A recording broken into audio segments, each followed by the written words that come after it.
أكبر الله أكبر الله أكبر كبيرا والحمد لله كثيرا وسبحان الله وبحمده بكرة وأصيلا لا إله إلا الله الله أكبر الله أكبر ولله الحمد نحمده ونستعينه ونستغفره ونؤمن به ونتوكل عليه ونعوذ بالله من شرور أنفسنا ومن سيئات أعمالنا من يهده الله فلا مضل له ومن يضلل فلا هادي له ونشهد أن لا إله إلا الله وحده لا شريك له ونشهد أن سيدنا محمدا عبده ورسوله أما بعد اللهم صل على سيدنا محمد وعلى آل محمد ما صليت على إبراهيم وعلى آل إبراهيم إنك حميد مجيد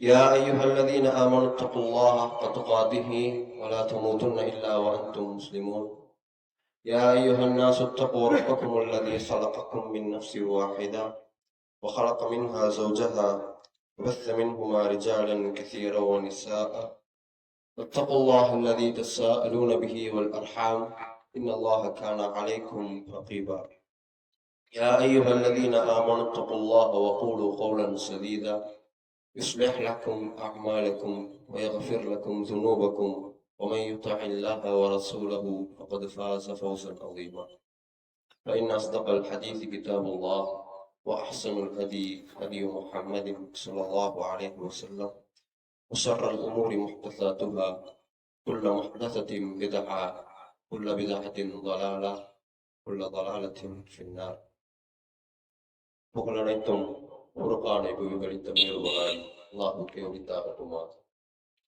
அவனின் தூதாய் இறுதி தூதராய் உலகத்திற்கு வந்த முஹம்மது ரசூல் ஸல்லல்லாஹு அலைஹி வஸல்லம் அவர்கள் மீதும் அவர்கள் வாழ்க்கை வழிமுறைகளை வலுவாக பின்பற்றி நடந்த சத்திய சஹாபாக்கள், சஹாபிய பெண்மணிகள், அன்னாரின் குடும்பத்தார்கள், ஏனைய நல்லோர்கள், இன்னும் குறிப்பாக பெருநாளுடைய தொழுகையை நிறைவேற்றிவிட்டு இங்கு குழுமி இருக்கக்கூடிய அத்தனை பேர்கள் மீதும் வல்லோன் அல்லாஹ்வின் கருணையும் கரிசனமும் குன்றாமல் குறைவின்றி இன்று நிலவட்டுமாக என பிரார்த்தித்தவனாக இந்த உரையை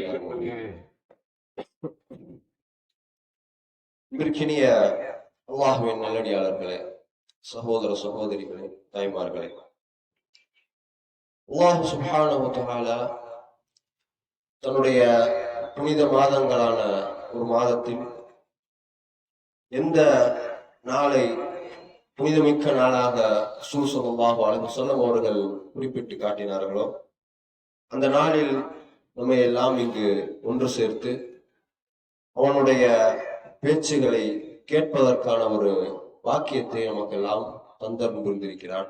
அல்ஹம்துலில்லாஹ். இந்த சமயத்தில் இந்த குறிப்பிட்ட இந்த தியாக திருநாளுடைய நாளில் எந்த ஒரு பள்ளிவாசலுக்கு சென்றாலும் அல்லது எந்த ஒரு திடலுக்கு சென்றாலும் நாம் கேட்கக்கூடிய ஒரே பெயர் இப்ராஹிம். இந்த பெயரை எந்த ஹுதுபாலையும் இன்றைக்கு சொல்லிக்கிட்டே இருப்பாங்க. இப்ராஹிம் அலைஹிஸ்ஸலாம் அவர்களுடைய இந்த சிறப்பு என்னவென்றால் நமக்கெல்லாம் ஒரு சிறப்பு தெரியும். அவர்கள் எந்த ஒரு தியாகத்தை வேண்டுமானாலும் இறைவனுக்காக செய்யக்கூடிய அந்த மனதிடத்தை கொண்டிருந்தார்கள் என்று நமக்கு எல்லாம் தெரியும். அப்ப எங்க போனாலும் இன்னைக்கு இப்ராஹிம் அலைஹிஸ்ஸலாம் அவர்களுடைய தியாகத்தையும் அவர்களுடைய மகன் இஸ்மாயில் அலைஹிஸ்ஸலாம் அவர்களுடைய தியாகத்தையும் பற்றி பேசிக் கொண்டிருப்பார்கள். ஆனால் அவர்களிடத்திலே நாம் கவனிக்கத்தக்க வேண்டிய இன்னொரு நல்ல ஒரு பண்பு இருக்கிறது. இப்ராஹிம் அலைஹிஸ்ஸலாம் என்றால் இது ஞாபகம் வர வேண்டும் என்று ஒரு பண்பு இருக்கிறது. அதையெல்லாம் நாம் இது தியாக திருநாள் என்ற காரணத்தினால் அதை கவனிக்க மறந்து விட்டோம். என்னவென்றால் அரபியிலே இஸ்திகாமத் என்று கூறுவார்கள். ஒரு விஷயத்தை செய்ய ஆரம்பிக்கிறோம் என்றால் அல்லது ஒரு தொடர்பை ஏற்படுத்திக் கொள்கிறோம் என்றால் அதில் இறுதி வரைக்கும் நிலைத்திருப்பது இஸ்திகாமத்.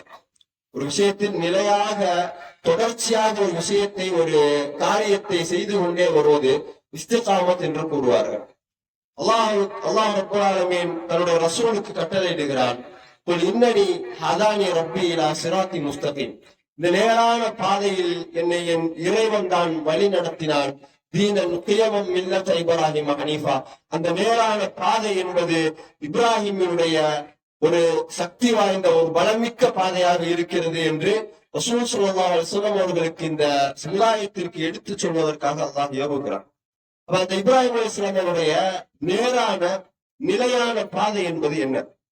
அது இல்லாததன் காரணமாகத்தான், அந்த இஸ்திகாமத் இந்த சமுதாயத்திடம் இல்லாததன் காரணமாகத்தான் இன்றைக்கு இந்த சமுதாயம் பல்வேறு இடங்களில் சோதிக்கப்பட்டு கொண்டிருக்கிறது. எந்த ஒரு நாட்டிற்கு சென்றாலும், எந்த ஒரு இடத்திற்கு சென்றாலும் அங்கே ஒரு முஸ்லிம் அடி வாங்கி கொண்டிருக்கிறார்.